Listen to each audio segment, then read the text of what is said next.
हाय, आपके साथ मैं हूं Surabhi Sharma. India TV YouTube channel subscribe करिए, बेल आइकन दबाएं।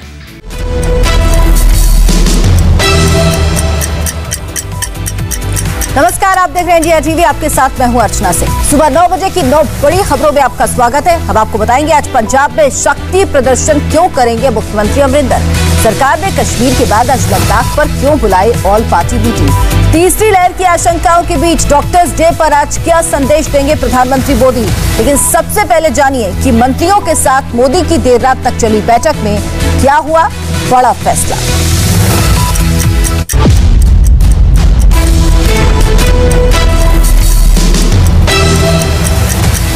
इस वक्त की सबसे बड़ी खबर, प्रधानमंत्री मोदी ने वैक्सीनेशन में लोगों को हो रही दिक्कत पर चिंता जताई।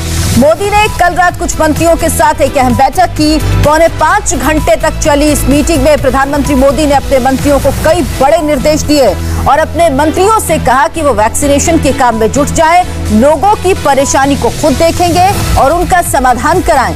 देर रात तक चली इस मीटिंग में प्रधानमंत्री ने अलग अलग मंत्रालयों के कामकाज की समीक्षा भी की। मंत्रालयों के सचिवों ने प्रेजेंटेशन दिया और मंत्रियों ने अपने विभाग की उपलब्धियां बताई। इस दौरान सड़क परिवहन, दूरसंचार, नागरिक उड्डयन मंत्रालय ने अपनी प्रेजेंटेशन दी। कोरोना और वैक्सीनेशन पर नीति आयोग के सदस्य वीके पॉल ने प्रेजेंटेशन दिया। बैठक में प्रधानमंत्री ने अपने मंत्रियों से कहा कि वो वैक्सीन लेने वाले लोगों की लाइन में खड़े होकर देखें कि लोगों को क्या दिक्कत आ रही है। मंत्री जब अपने लोकसभा क्षेत्र में जाएं तो कोविड प्रोटोकॉल का पालन करने के साथ साथ मास्क लगाएं और लोगों को भी मास्क लगाने के लिए कहें। ये ना समझें कि कोविड खत्म हो गया। हमें इस तरह से काम करना चाहिए कि कोविड की तीसरी लहर ना आए। ऐसा माहौल बनाया जाए ताकि लोग कोरोना दिशा निर्देशों का सख्ती से पालन करें। महामारी अभी खत्म नहीं हुई, इसीलिए युद्ध स्तर पर टीकाकरण होते रहना चाहिए।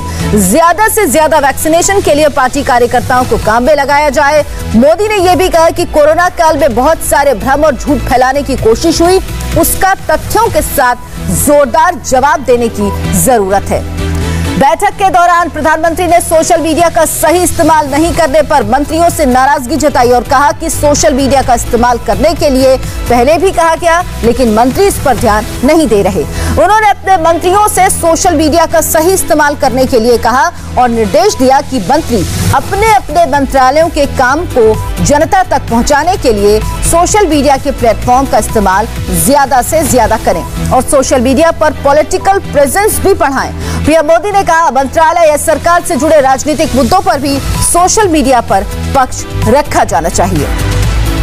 4.25 घंटे तक चली इस मीटिंग में प्रधानमंत्री ने अपने मंत्रियों से कहा कि सरकार की 7 साल की उपलब्धियों को जनता के सामने मजबूती से रखें। मंत्रियों ने जिन परियोजनाओं का शिलान्यास किया या फिर आधारशिला रखी, उनका उद्घाटन भी वही करें।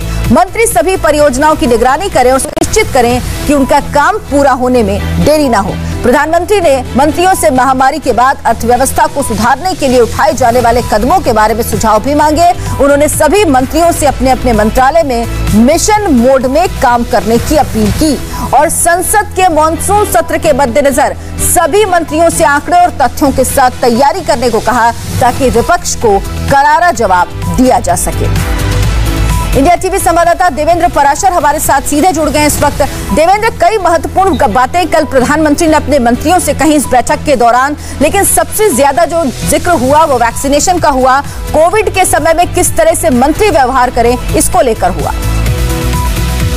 या निश्चित तौर पे जो प्रेजेंटेशन हुआ था, वीके पॉल ने प्रेजेंटेशन दिया, उसके बाद जब पीएम बोल रहे थे तो उन्होंने ये बताया कि किस प्रकार से मंत्रियों को खुद एक रोल मॉडल के तौर पे दिखना है, जिसमें वो कोविड प्रोटोकॉल का पालन करते हुए दिखे और साथ ही साथ पूरे वैक्सीनेशन ड्राइव में एक्टिवली शिरकत करें ताकि लोगों को जो भी परेशानी हो रही है उन परेशानियों को दूर किया जाता है और ये वैक्सीनेशन ड्राइव ज्यादा तेजी से चलाया जा सके ताकि तीसरी लहर की जो जिस खतरे या आशंका को बताया जा रहा है उससे रोका जा सके, उसे काउंटर किया जा सके। उसके लिए ये दोनों ही तरीके हैं कि कोविड प्रोटोकॉल का पालन हो, साथ ही साथ वैक्सीनेशन हो। इसके अलावा पीएम ने जो ये कहा कि इकोनॉमिक डेवलपमेंट क्योंकि आगे अब और तेज करना है कोविड पोस्ट कोविड दौर में, तो उसमें नए नए आइडियाज आने चाहिए सभी मंत्रालयों को। वो आइडियाज क्या है ये आप शेयर कर सकते हैं। उसमें कैसे और तेजी से काम किया जाना चाहिए, लेट लतीफी बिल्कुल नहीं होनी चाहिए। जिस प्रोजेक्ट का इनोग्रेशन किया जा रहा है कोशिश ये करें कि इतने कम समय में वो पूरा हो कि उसका इनोग्रेशन भी आप अपने कार्यकाल में ही कर लें। तो कुल मिलाकर पीएम ने एक तीन तरीके का मंत्र दिया, पहला कोरोना, दूसरा इकोनॉमी को लेकर और तीसरा मैसेजिंग को लेकर कि जो कुछ भी आप कर रहे हैं, जो भ्रम फैलाया जा रहा है, झूठ फैलाया जा रहा है, चाहे कोरोना से रिलेटेड हो, वैक्सीनेशन से रिलेटेड हो या फिर सरकार के कामकाज से रिलेटेड हो, उसे काउंटर करना बहुत जरूरी है। और ये मंत्र निश्चित तौर पर संसद का मानसून सत्र जो कि उम्मीद जताई जा रही है कि 19 तारीख से शुरू होगा, तो उससे पहले ये मंत्र मंत्रियों को बहुत काम आने वाला है, क्योंकि संसद में जाहिर तौर पर विपक्ष बहुत ज्यादा तीखे हमले करेगा। तो मोदी ने साफ कहा अपने मंत्रियों से कि सत्य सामने रखे और तथ्यों के साथ रखे। देवेंद्र, आप हमारे साथ बने रहिए, हम दूसरी खबर पर भी आपसे अपडेट लेंगे। दिल्ली में मोदी ने मीटिंग की तो पंजाब में अमरिंदर सिंह आज एक्शन में हैं। राहुल प्रियंका से कल हुई सिद्धू की मुलाकात के बाद आज पंजाब के मुख्यमंत्री कैप्टन अमरिंदर सिंह अपना शक्ति प्रदर्शन करेंगे। अमरिंदर सिंह ने चंडीगढ़ में अपने मंत्रियों, कांग्रेस विधायकों और संगठन के बड़े नेताओं को लंच पर बुलाया। न्योता पंजाब कांग्रेस के उन नेताओं को भेजा गया जो अमरिंदर के समर्थन में हैं। इस लंच डिप्लोमेसी के जरिए कैप्टन अमरिंदर सिंह अपनी ताकत दिखाना चाहते हैं। दिल्ली से पंजाब कांग्रेस की लड़ाई को खत्म करने की कोशिशें जारी हैं। कल दिन भर बैठकों का दौर चला जिसमें सोनिया गांधी, राहुल गांधी, प्रियंका गांधी एक्टिव नजर आई। माना जा रहा है कि पंजाब कांग्रेस में सीएम कैप्टन अमरिंदर सिंह और नवजोत सिंह सिद्धू के बीच की लड़ाई को सुलझा लिया गया, केवल इसका आधिकारिक ऐलान बाकी है। जानकारी मिली कि पंजाब के लिए आलाकमान नवजोत सिंह सिद्धू को बड़ी जिम्मेदारी दे सकते हैं। हालांकि अब तक साफ नहीं कि सिद्धू को क्या जिम्मेदारी मिलने वाली है। इस बीच कैप्टन अमरिंदर सिंह ने आज पार्टी के विधायकों को लंच पर बुलाया। माना जा रहा है कि कैप्टन अमरिंदर की तरफ से ये शक्ति प्रदर्शन होगा। कल दिल्ली में सिद्धू एक्शन में थे। पंजाब में नई और बड़ी जिम्मेदारी लेने की कोशिश में लगे सिद्धू ने राहुल और प्रियंका से मुलाकात की थी। जवाब में आज कैप्टन अपनी ताकत दिखाएंगे। लंबे समय से कैप्टन और सिद्धू के रिश्ते ठीक नहीं। अगले साल पंजाब में चुनाव है, इसीलिए कांग्रेस नेतृत्व दोनों के बीच की बढ़ती खाई को पाटने की कोशिश कर रहा, लेकिन कैप्टन और सिद्धू की लड़ाई खत्म होने का नाम नहीं ले रही। झगड़े का अंत इसलिए आसान नहीं क्योंकि सूत्रों के मुताबिक नवजोत सिंह सिद्धू पंजाब कांग्रेस का अध्यक्ष पद चाहते हैं, लेकिन कैप्टन इसके लिए राजी नहीं। कैप्टन और सिद्धू दोनों जाट सिख हैं, इसीलिए कांग्रेस सीएम और प्रदेश अध्यक्ष दोनों पद जाट सिख समुदाय को देकर दूसरे समुदायों को गलत मैसेज नहीं देना चाहती। सिद्धू चाहते हैं कि अगले विधानसभा चुनाव में उनकी भूमिका बड़ी हो, जिससे टिकट बंटवारे में उनका दखल हो, जब कांग्रेस हाईकमान को ऐसा फैसला करना है जिससे दोनों नेता खुश रहें। चंडीगढ़ से पुनीत परिंजा इस वक्त हमारे साथ जुड़े हैं। पुनीत, कल बैठकों का दौर चला दिल्ली में और आज कैप्टन अमरिंदर सिंह ने मंत्रियों, विधायकों को बुलाया है लंच पर। क्या मामला सुलझ गया है या और उलझा है? देखिए, अभी तक सिद्धू को क्या दिया जाएगा, क्या नहीं दिया जाएगा, ये अभी आलाकमान के मैं कहूँ तो उनके पास ही सीमित है। और उसके बाद अभी मामला इतनी जल्दी सुलझ जाएगा ये अभी नहीं है, क्योंकि कैप्टन अमरिंदर सिंह को भी अभी दिल्ली बुलाया जाएगा। इसके बाद कल नवजोत सिंह सिद्धू मिले हैं, उसके बाद वो वहां पर अपनी बात रखेंगे, मुलाकात करेंगे। और क्या नवजोत सिंह सिद्धू से राहुल गांधी और प्रियंका गांधी और सोनिया गांधी, ये तमाम जितने भी आलाकमान के नेता, इनकी क्या बात हुई है वो कैप्टन अमरिंदर सिंह के सामने उसको रखा जाएगा। और उसके बाद कैप्टन अमरिंदर सिंह को भी ये बात माननी होगी, क्योंकि सभी ये कह चुके कि जो आलाकमान तय करेगा वो हमें मान्य होगा। और इसी बीच कैप्टन अमरिंदर सिंह ने जो नाराज जो विधायक थे, उसके अलावा जो नाराज पार्टी के नेता हैं और भी जो लोग हैं पार्टी से जुड़े हुए, उनको लंच पर बुलाया है। तो ये माना जा रहा है कि जिस तरह से अभी कुछ दिन पहले अश्विनी शेखरी का नाम आया था कि वो कैप्टन अमरिंदर सिंह से नाराज चल रहे हैं और वो पार्टी छोड़ने को तैयार भी हो गए। अश्विनी शेखरी का नाम इसलिए मैं ले रहा हूं क्योंकि वो गुजरात के प्रभारी भी हैं और कांग्रेस में सेक्रेटरी भी हैं। तो ऐसे में बड़ा नाम है, पुराने मंत्री भी रहे हैं, पुराने हैं, और वो नाराज हो गए थे। हालांकि उनको बाद में मनाया गया, वो अकाली दल ज्वाइन करने वाले थे, उनको भी आज लंच पर बुलाया गया। दिल्ली में जिस तरह की कल बैठकें चली, साफ लगता है कि सिद्धू ये समझा रहे हैं, दिखा रहे हैं कि उनका आलाकमान से बहुत ज्यादा नजदीकी है, तो फैसला उनके पक्ष में होगा। दूसरी तरफ कैप्टन साहब बता रहे हैं कि पंजाब में उनकी ही चलेगी, चाहे कोई कुछ भी कर ले। बहुत बहुत धन्यवाद आपका इस तमाम जानकारी के लिए। पंजाब की तरह एक मीटिंग आज लद्दाख पर भी होनी है। जम्मू कश्मीर के नेताओं से बात करने के बाद आज मोदी सरकार लद्दाख के नेताओं से बातचीत करेंगे। लद्दाख पर आज दिल्ली में ऑल पार्टी मीटिंग बुलाई गई। सुबह 11 बजे लद्दाख और करगिल की अलग अलग पार्टियों के नेताओं से मीटिंग होगी। बैठक की अध्यक्षता गृह राज्य मंत्री जी किशन रेड्डी करेंगे।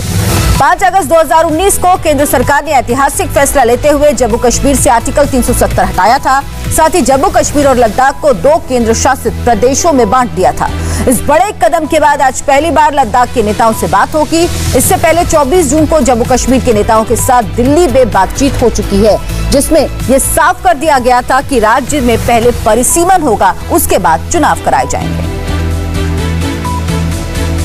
केंद्रीय गृह राज्य मंत्री के साथ होने वाली इस बैठक में करगिल डेमोक्रेटिक अलायंस शामिल हो रहा है। करगिल डेमोक्रेटिक अलायंस के 11 सदस्यों की टीम आज मीटिंग में होगी। साथ ही लेह एपेक्स बॉडी के सदस्य भी मीटिंग में शामिल होंगे।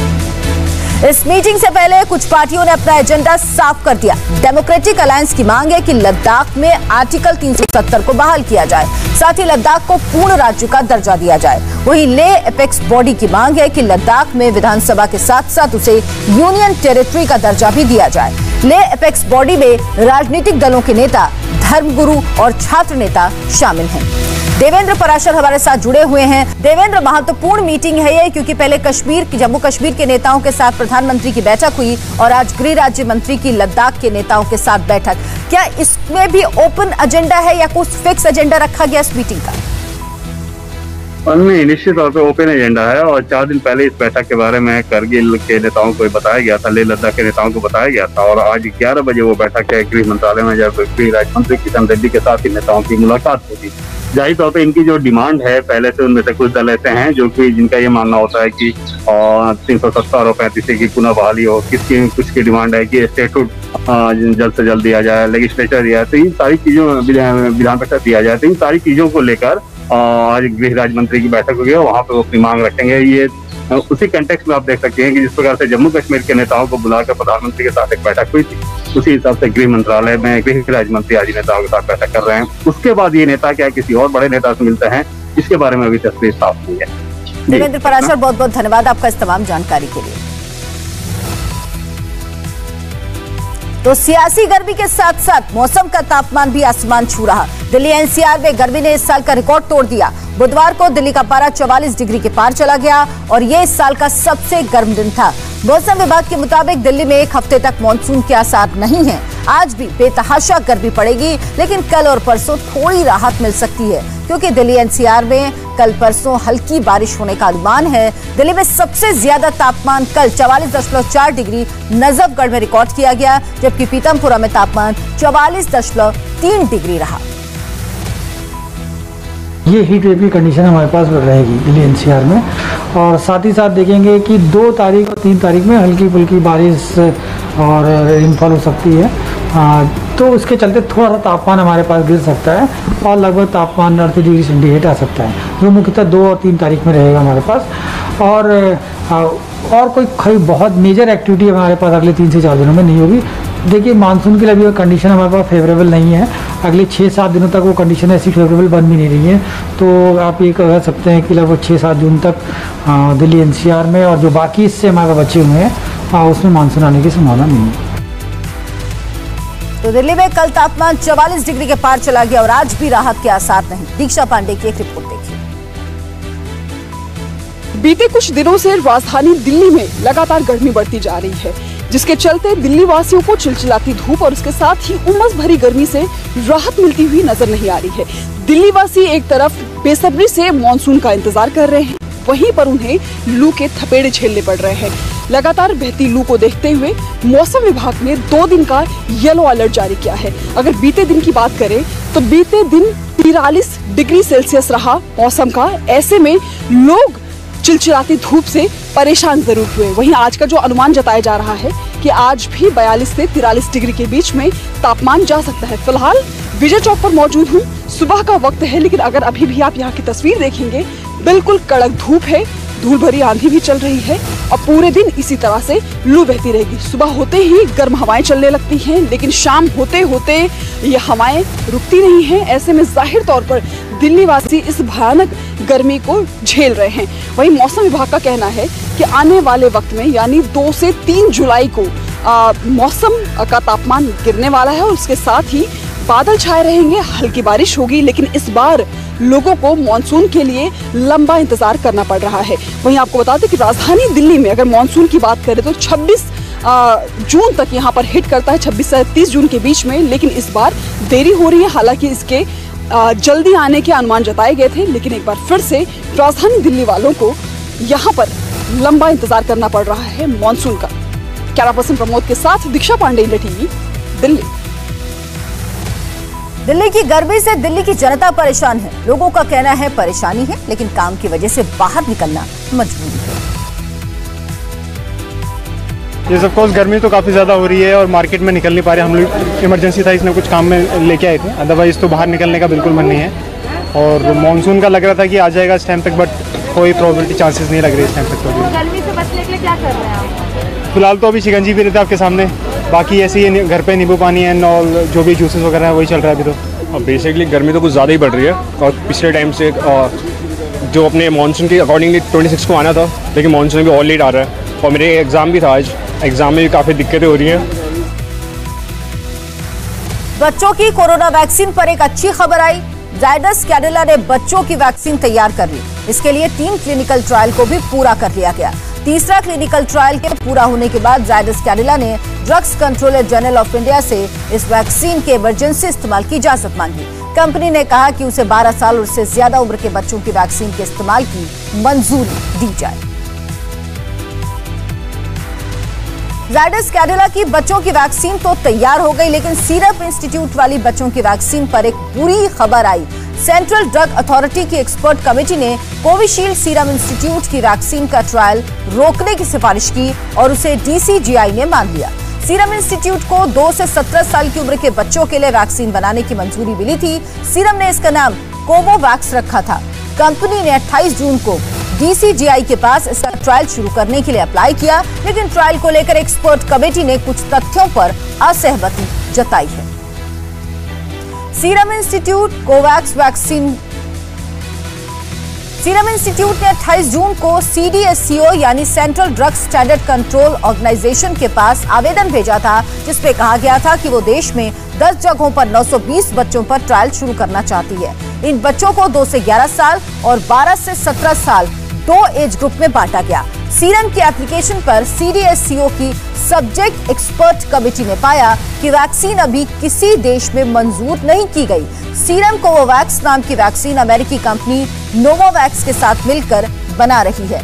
सब्जेक्ट एक्सपर्ट कमेटी ने कहा अप्रूवल के लिए सीरम को वयस्कों पर ट्रायल के सेफ्टी से जुड़े डेटा जमा करने होंगे।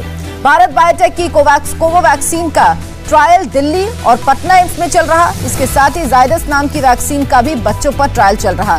ट्रायल की प्रक्रिया पूरे होने में अभी 6 महीने का वक्त लग सकता है। सरकार फाइजर और मॉडर्ना की बच्चों वाली वैक्सीन मंगवा सकती है, जिनका ट्रायल पूरा हो चुका है।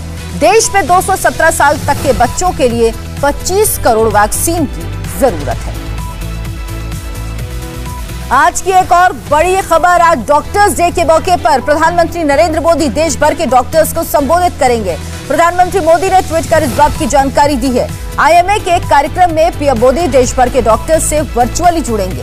पीएम मोदी का संबोधन दोपहर 3 बजे शुरू होगा। महामारी के दौरान मारे गए डॉक्टर्स को श्रद्धांजलि के साथ पीएम मोदी कोरोना की दूसरी लहर के अनुभव और तीसरी लहर से पहले चुनौतियों के बारे में भी बात करेंगे। देश को कोविड-19 के खिलाफ जंग में भूमिका निभा रहे डॉक्टर्स पर गर्व है। 1 जुलाई को देश नेशनल डॉक्टर्स डे मना रहा। आज दोपहर 3 बजे इंडियन मेडिकल एसोसिएशन के कार्यक्रम में हिस्सा लूंगा और डॉक्टर्स को संबोधित करूंगा। दोपहर 3 बजे जब प्रधानमंत्री देश के डॉक्टर्स को वर्चुअल तरीके से संबोधित करेंगे, तब तमाम बातें होंगी। पीएम ये जानने समझने की कोशिश करेंगे कि नई परिस्थितियों में कोरोना से कैसे लड़ा जाए। पीएम मोदी इन डॉक्टर्स को श्रद्धांजलि भी देंगे, जो योद्धा की तरह अपनी ड्यूटी के दौरान मौत के मुंह में समा गए।